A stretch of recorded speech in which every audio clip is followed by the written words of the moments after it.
Long-time viewers of the channel will know that I am not a big fan of Angela Rayner, which is sad, because I used to be a big fan of Angela Rayner. I used to really like Angela Rayner. I voted for Angela Rayner to be the deputy leader of the Labour Party. In fact, look good that did me. Anyway, I used to like her because I felt like she was somebody who was linked to the trade union movement. She was somebody who'd made something for herself from humble beginnings, who really showed that if you put your mind to it and you graft hard, no matter what your circumstances, you can potentially achieve given the right support from the state. She is the poster child for the value of council housing, the value of the welfare state, the value of trade unions, because that is what has taken her from very humble beginnings to being Deputy Prime Minister. It is what she has done since becoming Deputy Prime Minister that's the problem. It is abandoning those roots to support a Labour Party that shits all over that legacy, whilst also abandoning the trade unions more broadly, and also the fact that she used to be very pro-trans and is now part of a government that's trying to take away all of our rights. And all of those times dancing at the Pride parades clearly was for nothing, because where's she speaking up to what this government's doing to the lives of trans people? Broadly, I think regardless of whether or not that I like her personally, I think it's good that somebody of her background is Deputy Prime Minister. I'm not taking away the class ceiling that's been shattered here, because it's important that it has been shattered. I just think that she's a traitor and a turncoat. I think that she is somebody who is totally untrustworthy. But that doesn't take away from everything else that I've pointed out. But the right really hate Angela Rayner. They really, really hate Angela Rayner, which is funny, because they keep saying about how the white working class is being left behind, and suddenly a member of the white working class becomes Deputy Prime Minister, and suddenly, oh, it's 2010, and we're admonishing people for being chavs again. We're talking about people being from lower class, or mocking her accent because it's Mancunian, or the multiple photos that the right-wing press have posted this week of her on her holiday at the beach, as if it's like fucking Hello Magazine type shit, where you're trying to paparazzi snap female celebrities in uncompromising positions. Oh, isn't it scandalous? The Deputy Prime Minister's drinking wine on the beach in a dry robe. Oh, she's vaping in a canoe. Yes, she's a normal human doing normal human things. Guards, Angela Rayner's dancing in Ibiza. Yes, normal humans do this. Get a fucking life, right? The level of classism that gets thrown at Angela Rayner is it's despicable. It's despicable. And again, from these people who feign concern for the white working class, when of course they feign concern because they want to divide the working class on race rather than creating a class war. I mean, literally, there was a Telegraph column called "They want to turn the culture war into a class war, and that's a bad thing." This just shows you the people that we're dealing with here, right? But again, regardless of these smears and these slurs, at the end of the day, Angela Rayner is still not a good politician, in my mind, because of what she's done politically. Not who she is, not how she speaks, not where she's been, not the perceived lack of intelligence that people seem to throw at her, despite the fact that I think she's a pretty erudite individual. Regardless, I think she's a turncoat and a traitor. Nothing could prepare anybody for her doing the thing that the right hate the most, which is engaging in perceived hypocrisy. So this is a genuine headline from the Telegraph. Angela Rayner adds to property empire with purchase of a holiday home. Right, straight off the bat, I think fundamentally, during a housing crisis, you shouldn't own two houses. I think it is unfair, especially on areas of the country where prices are already pushed up by people wanting holiday homes. I don't think that it is acceptable or can be justified as a utilitarian good to allow people to purchase these homes. Simple as that. That should be for local residents rather than having prices bid up by what are now wealthy people, because Angela now is wealthy on a ministerial salary, being able to force locals out of the market by driving those prices up. Fundamentally, that's a bad thing. Is having a home that you own and a holiday home a property empire? Well, no, of course it isn't. Having a property empire is when you're a Tory Chancellor of the Exchequer, like Jeremy Hunt, and you have 7 properties, especially when the law was written so that you can avoid stamp duty if you bought 7. She's the housing minister, so it's hypocritical for her to say we're going to hike council tax, for example, on second homes, or we're in a housing crisis, we need to build more, while she is arguably taking more than her fair share. I think there is some level of hypocrisy here to be the housing minister during a housing crisis who understands it's a housing crisis and buying more houses than you need. But of course, the fundamental problem is the hoarding of houses. It's buying more houses than you need that's the problem. And no one at the Telegraph, no motherfucker who reads the Telegraph, no number of the incredibly wealthy, upper middle class posh wankers who read the Telegraphs, at any point think that it's bad to own more than one home. They just hate the fact that Angela Rayner is being a perceived hypocrite. I don't care about hypocrisy. I think the appeal to hypocrisy is a stupid argumental heuristic. I think it's shit. Fundamentally, it's bad because you shouldn't own more homes than you need in a society with a shortage of homes.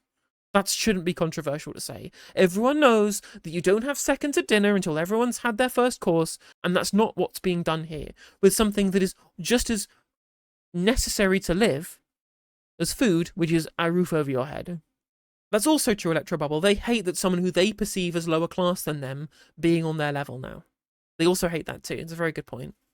People are describing this as a third home. Well, she actually has a ministerial home. Like a ministerial apartment, I believe.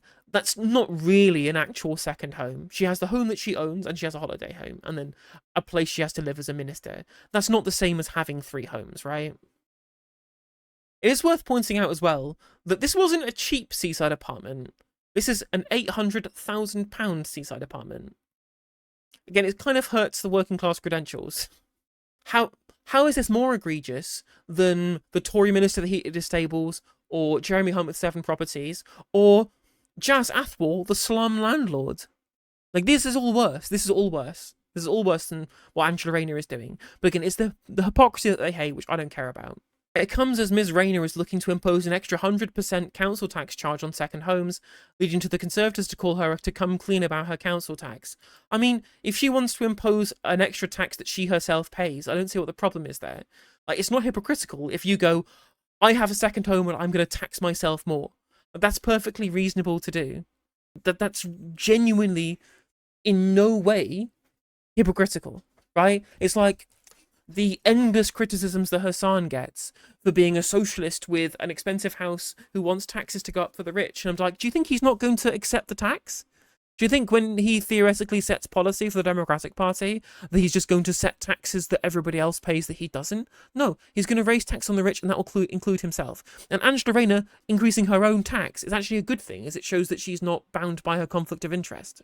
The levy is being imposed with residents in popular holiday spots including Hove unable to afford homes where they were brought up because of the numbers buying second homes.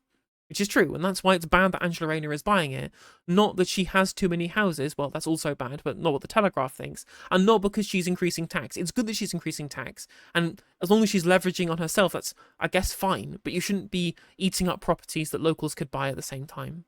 Richard Tice, the deputy leader of Reform UK, told the Telegraph that Rayner is the Everest of hypocrisy.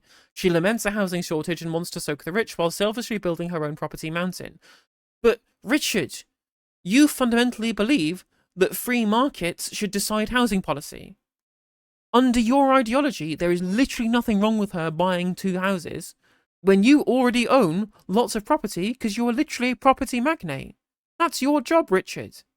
You can't criticize her for that because that's what you do. And again, like, these people who are coming out to try and admonish her for doing things that they would do, right? My problem with Angela Rayner buying an extra property during a housing shortage is that it's wrong. I would not do it because I think that buying holiday lets is bad. I think that depriving local area of housing is bad. I don't care about hypocrisy. I don't care about any of that shit. I think she shouldn't do it because I don't think that there's utilitarian good in it. But all those motherfuckers want to buy holiday homes.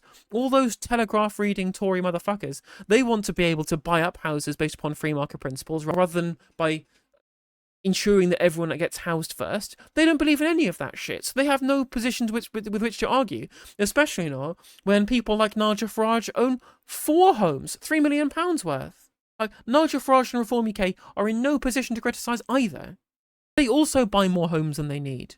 I think he's pointing out the blatant hypocrisy, yeah, but I don't care, like, because they're also hypocrites. Like, fundamentally, it doesn't matter to me if they call her out for hypocrisy, because appeal to hypocrisy is an argumental fallacy anyway. And second of all, they're also hypocrites for criticising her on the terms that she makes up, right? Like, they should just say, well, I don't really care. She can say there's a housing shortage and maybe that's a bit hypocritical, but fundamentally I believe the housing should be allocated by the market, and she is a market buyer with the ability to be able to buy, so who cares? It's a non-story. That's what their position would be, but that's not what their position is. Their position is, oh, there's a housing shortage, how dare you buy more houses than you need? I'm like, you don't believe that though. You don't believe that. And no one on the right believes this. I'm a left-winger. I don't think people should buy multiple houses. I think you shouldn't be able to buy multiple houses until everyone's got houses. I fundamentally believe that. And that's why I think that it's bad. But all they know, as has been pointed out in chat, is they want to own the libs. That's the right-wing position on this one. The fact that they are getting me out here defending Angela fucking Rayner should show you how wrong they are.